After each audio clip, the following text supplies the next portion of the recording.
यहाँ पर देखिए आप लोग, यहाँ पर मैं आप लोगों को दिखाता हूँ। यहाँ पर देखिए, यहाँ से लेकर के यहाँ तक आप लोग देख सकते हो, ये पहला है और भी मैं आप लोगों को दिखाता हूँ। यहाँ से लेकर के यहाँ तक देखोगे तो ये दूसरा है और भी मैं आप लोगों को दिखाता हूँ। यहाँ पर देखते रहना, मैं आप लोगों को दिखाता हूँ। ये देखिए, यहाँ से लेकर के यहाँ तक देखोगे, तो ये कौन-सा है? तीसरा है। अब यहाँ से लेकर के यहाँ तक देखोगे तो ये कितना है? ये चौथा है। यानी कि ये जो निफ्टी 50 के अंदर रेंज है ना, जब भी इस रेंज में फँसी है निफ्टी 50 हमें साइडवेज़ के अंदर ही देखने को मिला है। अब ये रेंज कौन-सा है? तो यहाँ से लेकर के यहाँ तक देखो यहाँ पर। यहाँ से लेकर के यानी कि 24,659 से लेकर के 24,000 ये जो है 800 कितना 90 का लेवल। ये टोटली क्या है? ये ट्रैप रेंज है। आप लोग यहाँ पर देख सकते हो, यहाँ पर आप लोगों को दिख रहा होगा। ये टोटली क्या है? ये ट्रैप रेंज है। जब भी इस रेंज में आई है निफ्टी, हमें साइडवेज़ के अंदर ही देखने को मिला है और कल के दिन भी आप लोग देख सकते हो यहाँ पर साइडवेज़ के अंदर ही देखने को मिला है निफ्टी 50। अब इससे क्या इंडिकेशन मिल रहा है? क्या आज के दिन कुछ बड़ा मूवमेंट देखने को मिल सकता है? वो चाहे अपसाइड का हो, वो चाहे डाउनसाइड का हो। क्या आज का मार्केट गैप अप खुल सकती है? अगर गैप अप खुलती है तो क्या उस कंडीशन में हमें अपसाइड का मूवमेंट देखने को मिल सकता है? या तो फिर हमें डाउनसाइड का मूवमेंट देखने को मिल सकता है? या तो फिर हमें कल के जैसा साइडवेज़ के अंदर देखने को मिल सकता है? फुल डिटेल में समझेंगे जो आज का मार्केट किस तरीके से बिहेवियर कर सकती है। सबसे पहले अगर मैं यहाँ पर बात करूँगा तो यहाँ पर लगाऊँगा 4 आवर का टाइम फ्रेम। अब यहाँ पर अगर आप लोग 4 आवर के टाइम फ्रेम के ऊपर अगर देखोगे तो यहाँ पर आप लोगों को एक लॉजिक समझ में आएगा।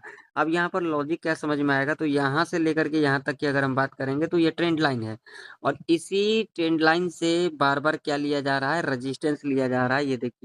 ये देखिए आप लोग इसी ट्रेंड लाइन से बार-बार क्या लिया जा रहा है? रेजिस्टेंस लिया जा रहा है। वही मैं यहाँ पर लगाऊँगा डेली चार्ट, तो डेली चार्ट के ऊपर भी हमें सेम सिनेरियो देखने को मिल रहा है, यहाँ पर आप लोग देख सकते हो। ये देखिए आप लोग। अगर मैं यहाँ पर लगाऊँगा वीकली चार्ट, तो वीकली चार्ट के ऊपर भी आप लोग देख सकते हो सेम सिनेरियो हमें देखने को मिल रहा है। यानी कि इसी ट्रेंड लाइन से हमें क्या लेते को दिख रहा है, तो भैया यहाँ पर रेजिस्टेंस लेते को दिख रहा है निफ्टी 50 के अंदर। यानी कि ये जो रेंज है, ये पूरा का पूरा क्या है, ये एक क्या है ये ज़ोन बना के रखा हुआ है निफ्टी 50 के अंदर। जब तक ये रेंज ब्रेकआउट या फिर ब्रेक डाउन नहीं करती है, तब तक हमें यहाँ पर एक बड़ा मूवमेंट नहीं देखने को मिल सकता है। नीचे की तरफ बात करेंगे तो 24,340 का और ऊपर की तरफ अगर हम बात करेंगे तो 24,991 का यानी कि टोटली यहाँ पर 25,000 का एक साइकोलॉजी का लेवल है और नीचे की तरफ 24,350 का लेवल, ठीक है?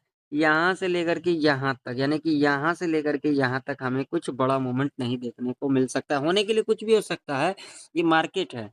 ये मार्केट है, यहाँ पर कुछ भी हो सकता है लेकिन मैं अपने प्रेडिक्शन, अपने एक्सपीरियंस के हिसाब से आप लोगों को सिखा रहा हूँ और बता रहा हूँ, ठीक है? अब अगर यहाँ पर बात करेंगे 30 मिनट के टाइम फ्रेम के ऊपर तो देखिए 30 मिनट के टाइम फ्रेम के ऊपर बात करेंगे, तो यहाँ पर देखिए यहाँ पर लॉजिक क्या है, यहाँ तक अगर देखोगे तो किसका एसएल है यहाँ तक। एग्ज़ैक्ट लेवल की बात करेंगे तो यहाँ पर 24,990 का लेवल है, ठीक है?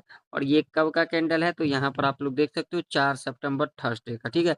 टोटली एसएल किसका है यहाँ तक तो यहाँ तक सेलर का एसएल है, तो मार्केट किस बेस पे चलती है? एसएल हंट पर यानी कि बाय ऑन सेल पे चलती है, ठीक है? बाय ऑन सेल पर, ठीक है? इसी बेस पे मार्केट चलती है मेरे हिसाब से बाकी ये मार्केट है, मैं अपने एक्सपीरियंस के हिसाब से आप लोगों को बता रहा हूँ। तो यहाँ पर इस हिसाब से चलती है, ठीक है? तो अब आज के दिन क्या हो सकता है? आज के दिन जो मेरा व्यू है, जो मेरा एक्सपीरियंस है, एक गैप अप खुल सकती है और गैप अप खुलने के बाद हमें एक ऊपर का मूवमेंट देखने को मिल सकता है क्योंकि इसके पीछे लॉजिक है। अगर इस लेवल के ऊपर जाती है निफ्टी, तो हमें एक ऊपर का मूवमेंट देखने को मिल सकता है।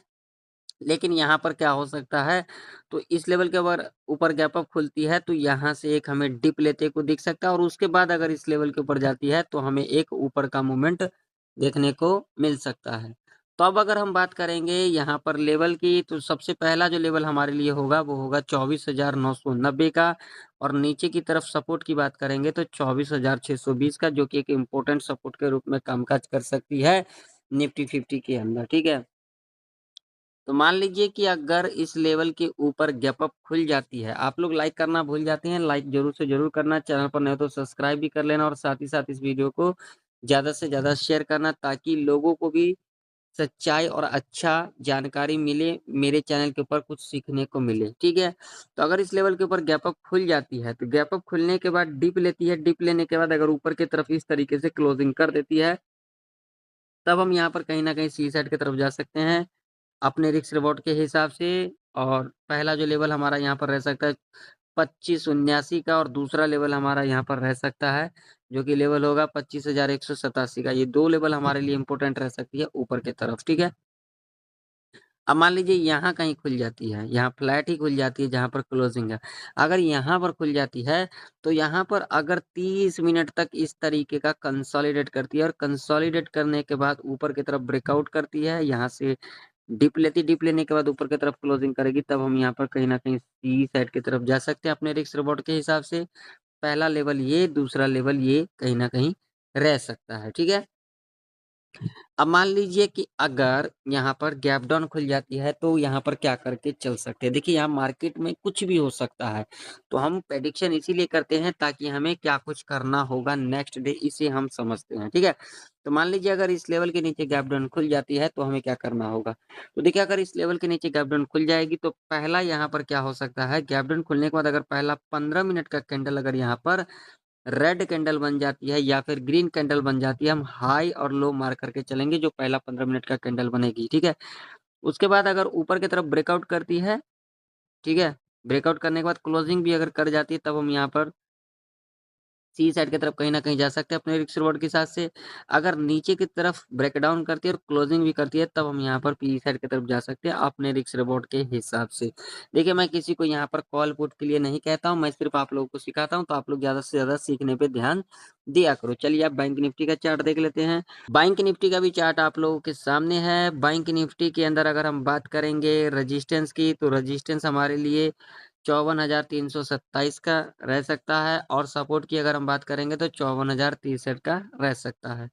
तो देखिए, अगर बैंक निफ्टी इस लेवल के ऊपर गैप अप खुल जाती है, और गैप अप खुलने के बाद पहला 5 मिनट का जो कैंडल बनेगी यहाँ पर, अगर रेड कैंडल बने या फिर ग्रीन कैंडल बने, उससे हमें यहाँ पर कोई दिक्कत वाली बात नहीं है।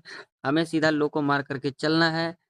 उसके बाद जब भी लो के नीचे कैंडल इस तरीके से क्लोज कर देती है, हम यहाँ पर कहीं न कहीं पी साइड की तरफ जा सकते हैं। पहला लेवल क्लोजिंग के आसपास रह सकता है, और दूसरा लेवल ये वाला कहीं न कहीं रह सकता है, ठीक है। अगर फ्लैट खुल जाती है, तो पहला जो 5 मिनट का कैंडल बनेगा, हाई लो दोनों को मार करके चलेंगे। अगर हाई के ऊपर कैंडल क्लोज कर देगी, तब हम यहाँ पर सी साइड की तरफ अपने रिस्क रिवॉर्ड के हिसाब से जा सकते हैं। अगर लो के नीचे कैंडल क्लोज कर देती है, तब हम यहाँ पर कहीं न कहीं पी साइड की तरफ जा सकते हैं।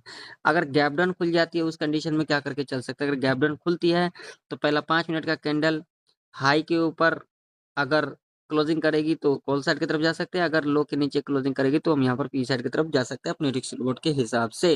तो आशा करता हूँ आप लोगों को निफ्टी बैंक निफ्टी की प्रेडिक्शन अच्छे से समझ में आ चुकी होगी। मिलते हैं किसी नई वीडियो के अंदर, तब तक के लिए जय हिंद, वंदे मातरम।